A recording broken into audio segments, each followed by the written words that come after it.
Some relationships really sour like milk on a summer's day. Our idiot kicker who got liquored up and ran his mouth off. He has ruined kickers for life.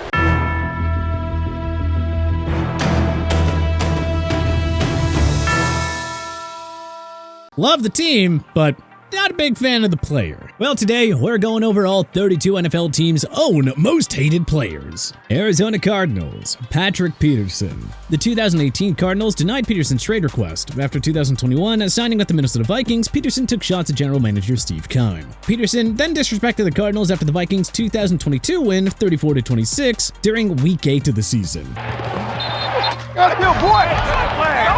I'm coming all day. Yep, try me. It's coming all day.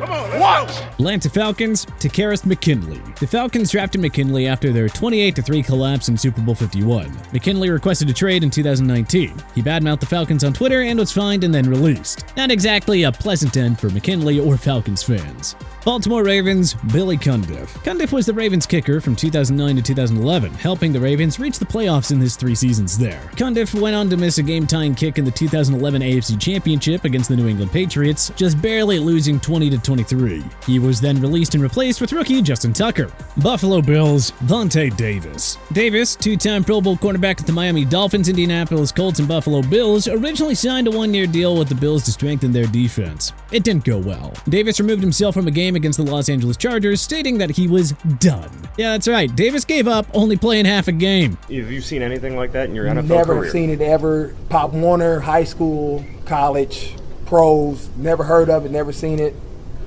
And it's just completely disrespectful. Carolina Panthers, Greg Hardy. Hardy, a linebacker for the Panthers, played from 2010 to 2014, earning a 2013 Pro Bowl spot. Unfortunately, trouble followed. He was found guilty of assault on his ex-girlfriend, and in 2014, he was sentenced to 18 months probation. Hardy appealed, resulting in charges actually being dropped. He was then released by the Panthers and signed with the Dallas Cowboys. Chicago Bears, Chris Conte. Conte, a Bears safety, played 4 seasons. Conte was disliked by fans after Aaron Rodgers threw a ball to Randall Cobb. Conte miscommunicated the play and was burned by Cobb. He then jumped ship and signed with the Tampa Bay Buccaneers in 2015. Conte's Bucs won 36-10 against the Bears Week 10 of 2016. Some sweet revenge against the fans that Conte felt gave up on him. Cincinnati Bengals, Vontaze Burfict. Burfict is infamous for rough hits, racking up fines and suspensions. In the Bengals' 2015 wildcard playoff against the Pittsburgh Steelers, Ben Roethlisberger threw a pass over Antonio Brown's head. Burfict hit Brown, resulting in a concussion. He was penalized, but his behavior continued, ultimately leading to his release in 2019. Burfict then signed with the Oakland Raiders and had a helmet-to-helmet hit on Jack Doyle. Burfict was suspended and hasn't been on a roster ever since. Cleveland Browns, Johnny Manziel. Off the field partying almost derailed his NFL chances, but the Browns drafted him anyways. Manziel was then released after just 2 seasons in Cleveland, as former Browns lineman Joe Thomas admitted that Manziel was a bit of a problem, never really taking organized team activities all that seriously. When did you know that this wasn't going to work out for Manziel? Shortly after we drafted him, he vanished. We were in the middle of OTAs and the coaches couldn't find him. Dallas Cowboys, Roy Williams. Williams, a wide receiver who came to the Dallas Cowboys in 2008 via trade with the Detroit Lions, was very hyped up, but he only scored 1 touchdown. In 2009, Williams had way too many dropped passes and an injury. A very infamous fumble in the Cowboys' 2010 Thanksgiving game against the New Orleans Saints gave the Saints the win. Williams then signed with the Chicago Bears in 2011 and retired in 2012. Denver Broncos, Eddie Kennison. Kennison is a former wide receiver for the Denver Broncos, playing just 1 season despite signing a 2-year, $1.5 million deal. In November 2001, Kennison shockingly retired, saying that he lost his passion to play. Kennison actually came out of retirement and signed with the Kansas City Chiefs less than a month later, though, becoming a reliable receiver. Detroit Lions, Scott Mitchell. Mitchell was a Lions quarterback from 1994 to 1998. Mitchell then struggled later on and was benched for Charlie Batch. In the documentary Bye Bye Barry, Sanders criticized Mitchell as one of the reasons as to why he didn't win a Super Bowl. Green Bay Packers, Ahmad Carroll. Carroll, a Packers cornerback from 2004 to 2006, was supposed to be the shutdown corner, but fans just never got that level of play out of him. Instead, they got non-defending passes against opposing quarterbacks and not keeping up with wide receivers. Carroll then had stints with the Jacksonville Jaguars and New York Jets. Houston Texans, Deshaun Watson. Deshaun Watson was accused of sexual assault by over 24 women, which kept him out of the 2021 season. He was also suspended for 11 games in the 2022 season and then was traded to the Cleveland Browns. Indianapolis Colts, Mike Vanderjagt. The 2005 Colts were the #1 seed in the AFC playoffs, hosting the 6th-seeded Pittsburgh Steelers. With 18 seconds, Vanderjagt missed a 46-yard field goal that would have gone to overtime, but instead, they gave the Steelers the win.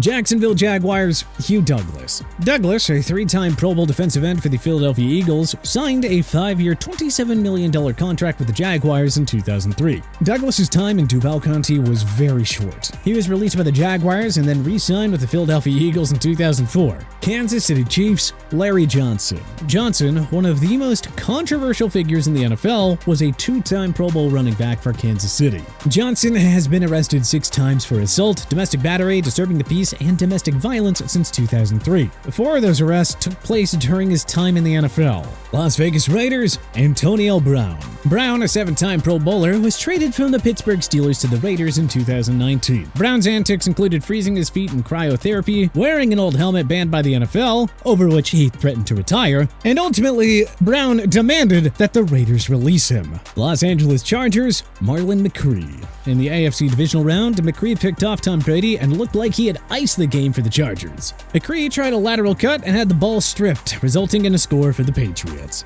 If he had just held on to the ball, the Chargers probably would have won. Los Angeles Rams, Lawrence Phillips.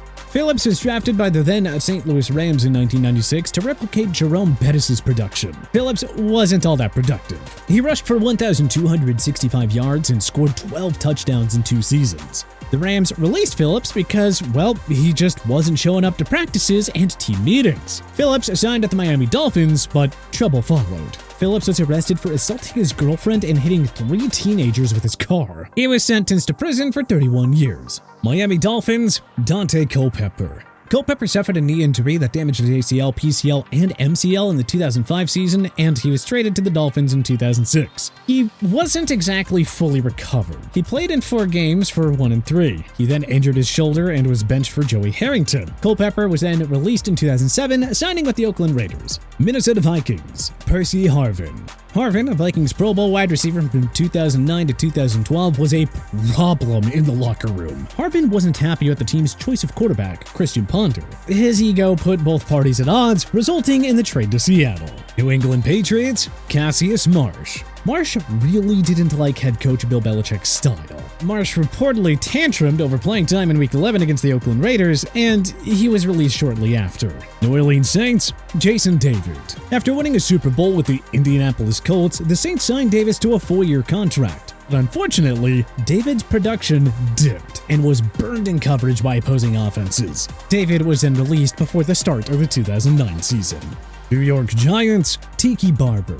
Barber, a Giants running back from 1997, abruptly retired in 2006. During his retirement announcement, he stated that he didn't want his body to take the physical toll of football. He also made disparaging remarks about Tom Coughlin and Eli Manning, casting doubt on the Giants' magical 2007 season before winning Super Bowl 42. New York Jets, Jamal Adams. Adams is drafted by the Jets as their prime strong safety. Adams made 2 Pro Bowls with the Jets. However, he complained about getting fined, not being traded, and wanting a contract extension. He then threatened to sit out a voluntary virtual offseason program in 2020. Adams was traded to the Seattle Seahawks in July of 2020 for key 1st and 3rd round draft picks. Philadelphia Eagles, Terrell Owens. Owens joined the Eagles in 2004 after 8 seasons with the San Francisco 49ers. Owens helped the Eagles reach Super Bowl 39, playing on an injured foot. In 2005, Owens' comments burned Eagles fans, saying that he wasn't the guy who got tired in the Super Bowl, referring to Donovan McNabb. Owens was suspended for 4 games and deactivated for the season after disrespectful comments about McNabb and the Eagles. Pittsburgh Steelers, Le'Veon Bell. Bell was a part of the Steelers' Killer Bees trio with Ben Roethlisberger and Antonio Brown. He made it to 3 Pro Bowls with the Steelers, and in 2017,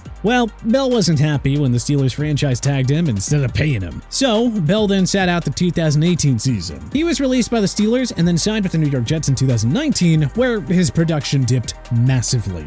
Bell never had a 1,000-yard rushing season again. San Francisco 49ers, Michael Crabtree. Crabtree, a wide receiver for the 49ers, helped the team reach the playoffs 3 times and appeared in Super Bowl 47, losing 31-34 to the Baltimore Ravens. Crabtree's attitude tanked his popularity. He wanted to be first in the passing game. He was also dominated by Richard Sherman in the 2013/2014 NFC Championship against the Seattle Seahawks. Crabtree signed with the Oakland Raiders in 2015 and blamed the 49ers for not having the quarterback that he wanted. Seattle Seahawks, Jeremy Stevens. Stevens was a tight end for the Seahawks, earning their first Super Bowl appearance in 2005 against the Pittsburgh Steelers. He's criticized for saying, "Jerome Bettis is heartwarming, but he wouldn't be the one hoisting the trophy." Well, those words came back to bite him, as the Steelers won Super Bowl 40, 20-10.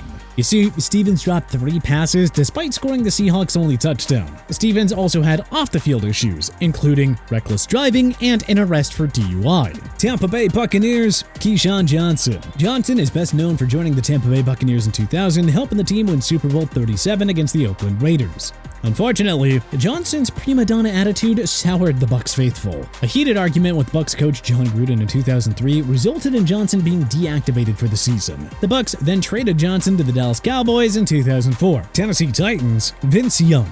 Young, drafted by the Titans to be their franchise quarterback, threw more interceptions than touchdowns during his first 3 seasons, despite making the Pro Bowl in 2006. Young clashed with head coach Jeff Fisher and nearly quit. In 2008, Young suffered a knee injury. Fisher said if Young wanted to be the starter again, that he'd have to earn the job back. Young played pretty well in 2009 and earned his second Pro Bowl, but then his struggles began to pile on, and the Titans released him in 2011. Young would go on to sign with the Philadelphia Eagles and declared them the Dream Team, only to finish with an 8-8 record.